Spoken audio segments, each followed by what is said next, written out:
బులెటిన్లో breaking news చూస్తున్నాం. ఇప్పుడిప్పుడే బెజవాడ వాసులు ఊపిరి పీల్చుకుంటున్నారు. అంతలోనే అర్ధరాత్రి నుంచి మరోసారి భారీ వర్షం కురుస్తోంది. దీంతో బెజవాడ వాసులు వణికిపోతున్నారు. అలాగే బుడమేరు ఉధృతి తగ్గినా కూడా వరద కష్టాలు మాత్రం వీడనే లేదు.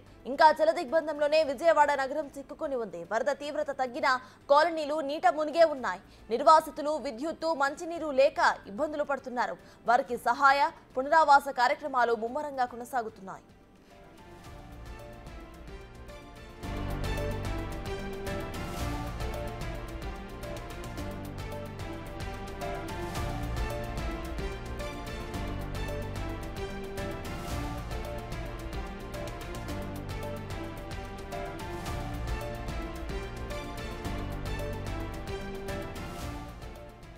సీఎం చంద్రబాబు, మంత్రులు, అధికారులు సహాయక చర్యలు పర్యవేక్షించారు. ప్రభుత్వం, ఎన్జీఓలు, దాతలు ఉదారత చాటుకుంటున్న బాధితుల్లో చివరి వరకు చేరడం అయితే లేదు. చాలా కుటుంబాలు ఇళ్లు ఖాళీ చేసి పునరావాస కేంద్రాలకు తరలి వెళ్లిపోయాయి. దాదాపు 75,000 మంది వివిధ కేంద్రాల్లో ఆశ్రయం పొందారు. ఎక్కడ చూసినా కూడా ఆహారం కోసం బారులు తీరి కనిపిస్తున్నారు అక్కడ ప్రజలు. మరో 2 రోజుల్లో కాలనీల్లో నీరు తొలగించవచ్చని అంచనా వేస్తున్నారు.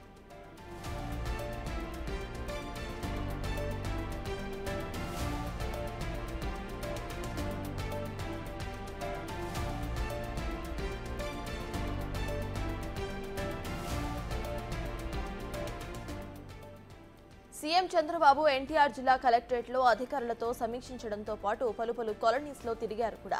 హెలికాప్టర్లో సింగ్ నగర్, సిటీ నగర్ ప్రాంతాలను పరిశీలించారు ఆయన. అధికారులు అలసత్వం వహిస్తే చర్యలు తీసుకుంటామని హెచ్చరించారు. 6 హెలికాప్టర్స్, 30 డ్రోన్ల ద్వారా లక్షల ప్యాకెట్ల ఆహారం, మంచినీళ్లు సరఫరా చేశారు.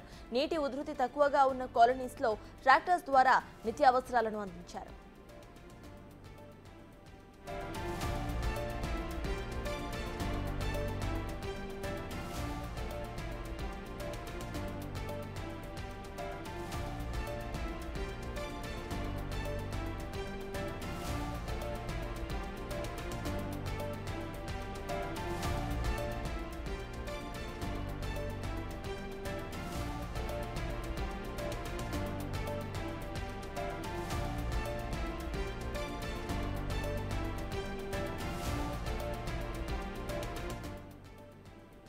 ఇప్పుడిప్పుడే బెజవాడ వాసులు ఊపిరి పీల్చుకుంటున్నారు. అంతలోనే అర్ధరాత్రి నుంచి మరోసారి భారీ వర్షం కురుస్తుంది.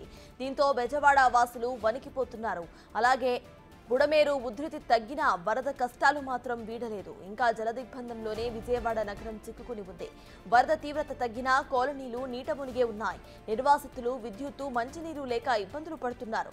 వారికి సహాయ పునరావాస కార్యక్రమాలు ముమ్మరంగా కొనసాగుతున్నాయి.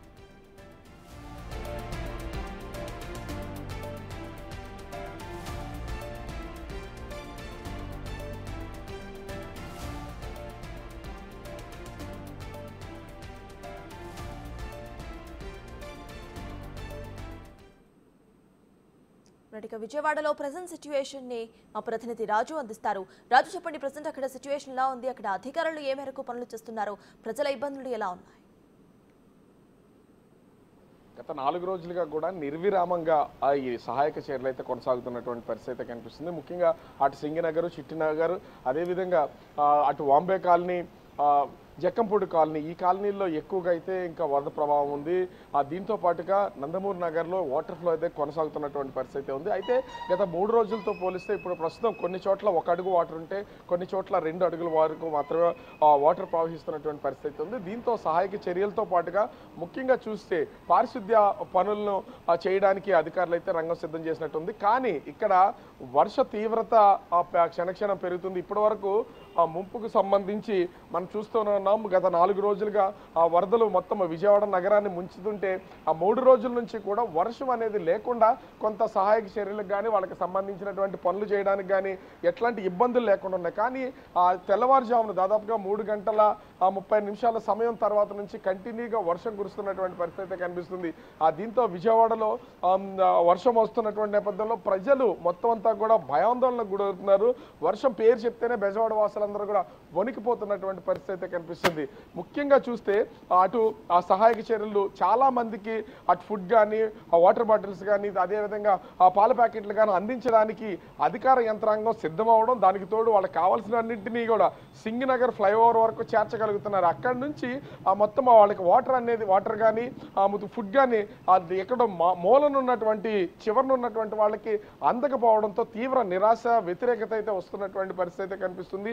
ముఖ్యంగా చూస్తే అటు దాదాపుగా సింగనగర్ ఫ్లైఓవర్ దగ్గర నుంచి జక్కంపూడి కాలనీ వరకు వెళ్ళాలన్నా 10 కిలోమీటర్ల వరకు ట్రావెల్ చేయాల్సి వస్తుంది. ఈ ట్రావెల్ చేయాలంటే ఖచ్చితంగా నిన్నటి వరకు వాటర్ ఫ్లో ఉన్నటువంటి నేపథ్యంలో వెళ్ళినటువంటి పరిస్థితి లేదు. కానీ నిన్న సాయంత్రం నుంచి మొత్తము వెహికల్స్ అన్ని అటు లారీల్లోనూ ట్రాక్టర్లోనూ వాటర్ కొంచెం తగ్గినటువంటి నేపథ్యంలో అధికారులు అయితే ఫుడ్, వాటర్, అదేవిధంగా పాల ప్యాకెట్లు తీసుకెళ్తూ ఉన్నారు. మరోపక్క చూస్తే ఈ హెలికాప్టర్ల ద్వారా అపార్ట్మెంట్స్ పైకి వీళ్ళైతే అందిస్తున్నటువంటి పరిస్థితి కనిపిస్తుంది.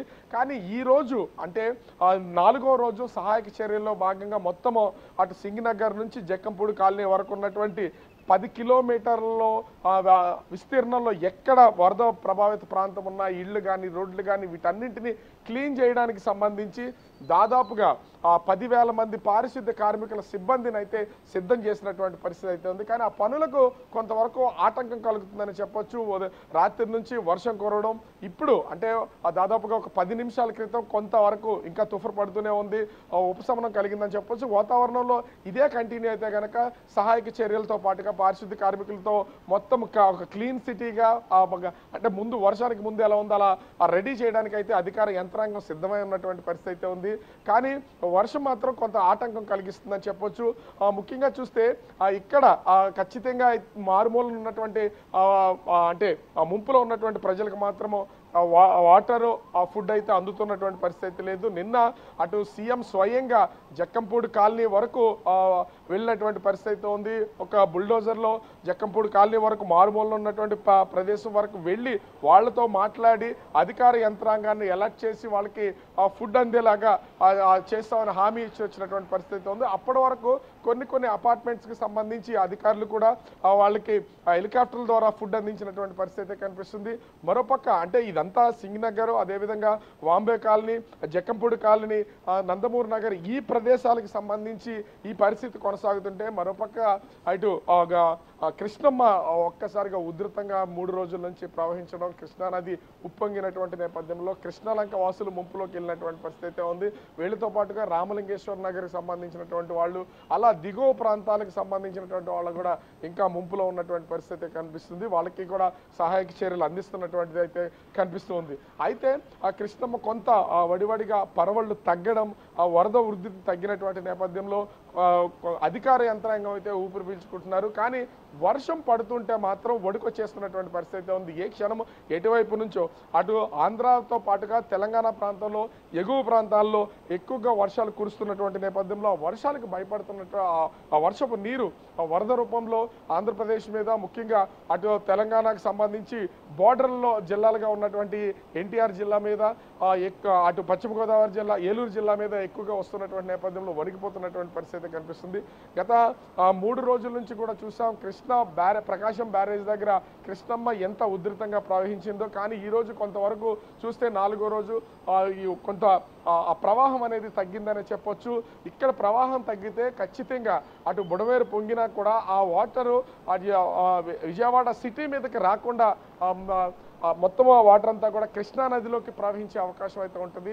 సో ప్రస్తుతం అయితే ప్రకాశం బ్యారేజీలోకి వాటర్ లెవెల్ తగ్గడం, ప్రవాహం తగ్గినటువంటి నేపథ్యంలో సిటీ మీదకి ముప్పు ఉండే అవకాశం అయితే లేదు. కానీ వర్షం కురుస్తున్నటువంటి నేపథ్యంలో వీళ్ళకి చేయాల్సినటువంటి సహాయక చర్యల విషయంలో మాత్రం కొంతవరకు ఇబ్బందులు ఎదురవుతున్నటువంటి పరిస్థితి కనిపిస్తుంది. ఈ రోజు మాత్రం అంటే గత 4 రోజుల నుంచి కూడా అపార్ట్మెంట్స్లోను, ఇళ్లల్లోనూ, అదేవిధంగా ఎక్కడ అంటే వాళ్ళకి ఉండడానికి అవకాశం దొరికినటువంటి ప్లేస్లో తలదాచుకున్నటువంటి వాళ్ళందరికీ, ఎక్కడ దూర ప్రాంతంలో ఉన్నటువంటి వాళ్ళందరికీ కూడా ఫుడ్ సప్లై చేయడం కష్టమైంది. కానీ ఈ రోజు ఖచ్చితంగా వాళ్ళందరికీ ఫుడ్ అందేలాగా చేయడానికి అధికార యంత్రాంగం అయితే సిద్ధమైనటువంటి పరిస్థితి ఉంది. ఎందుకంటే నిన్నటి వరకు ఈ సింగనగర్ ఫ్లైఓవర్ దగ్గర మాత్రమే ఫుడ్ అందించినటువంటి నేపథ్యంలో 10 కిలోమీటర్లు, 5 కిలోమీటర్లు వాటర్లో నడుచుకుంటూ వచ్చి వీళ్ళందరూ కూడా ఆ ఫుడ్ తీసుకుని మళ్ళీ తిరిగి వాళ్ళ ఇళ్ళకి వెళ్లాల్సినటువంటి పరిస్థితి అయితే ఉంది. కొంత వాటర్ లెవెల్ తగ్గినటువంటి నేపథ్యంలో ట్రాక్టర్లో ట్రాక్టర్లలోను లారీల్లోను బస్సుల్లో కూడా తీసుకుని వెళ్తున్నారు. పైగా నిన్న సింగనగర్ అదేవిధంగా జక్కంపూడి కాలనీ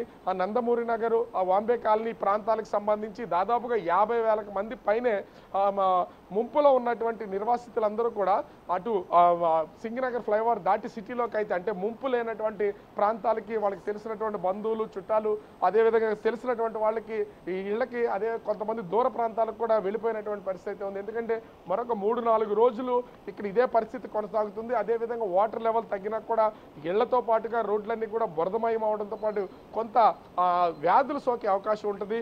కొంత ఉపశమనం కలిగిన తర్వాత తిరిగి రావచ్చు అనేది నిన్న చాలా మంది కూడా లగేజీలు ప్యాక్ చేసుకుని ఉన్నటువంటి బట్టలను తీసుకుని చాలా మంది బయటకు వచ్చి వెళ్ళిపోయినటువంటి పరిస్థితి కనిపిస్తుంది. అయితే ఈ రోజు కూడా ఇంకా ఆ సింగనగర్ ప్రాంతంలో ఉన్నటువంటి వాళ్ళందరూ కూడా చాలా మంది బయటకు వస్తారు. దాదాపుగా 3 లక్షల మంది ఈ వరదల్లో చిక్కుకున్నారనేది ఒక అంచనా అయితే ఉంది. దీంట్లో 1,00,000 మంది వరకు బయటకు వచ్చేసే అవకాశం అయితే ఉంది. సహాయ చర్యలు కూడా ముమ్మరం చేసినటువంటి నేపథ్యంలో స్వయంగా అటు సీఎం చంద్రబాబు రంగంలో దిగి వరద ముంపు ప్రాంతాల్లో పర్యటిస్తుంటే deputy CM Pavan Kalyan command కంట్రోల్లో ఉండి మొత్తం పర్యవేక్షణ చేస్తున్నారు. అధికార యంత్రాంగాన్ని పరుగులు పెట్టిస్తున్నటువంటి పరిస్థితి కనిపిస్తుంది. ఓవరాల్ గా చూస్తే విజయవాడని ముంచెత్తినటువంటి ఈ వరదలు వర్షాలకు మాత్రం ప్రజలైతే భయపడినటువంటి పరిస్థితి కనిపిస్తుంది. కానీ ఈ రోజు తెల్లవారుజాము నుంచి కురుస్తున్నటువంటి వర్షానికి మాత్రం మరొకసారి వీళ్ళైతే ఆందోళన చెందుతున్నటువంటి పరిస్థితులు అయితే మనకి కనిపిస్తున్నాయి. అయితే ఈ రోజు సహాయ చర్యలు కనుక అంటే వర్షం కొంత తెరపించి సహాయ చర్యలు ముమ్మరం చేస్తే రేపటిలోగా చాలా వరకు అటు సింగనగర్ ప్రాంతానికి సంబంధించి జక్కంపూడి కాలనీ వాంబే కాలనీ అదేవిధంగా American hospital area Nandamuri Nagar ఈ ప్రాంతాలన్నీ కూడా కొంతవరకు క్లియర్ చేసే అవకాశం అయితే కనిపిస్తుంది. సతాస్ రైట్, థ్యాంక్ యూ రాజు.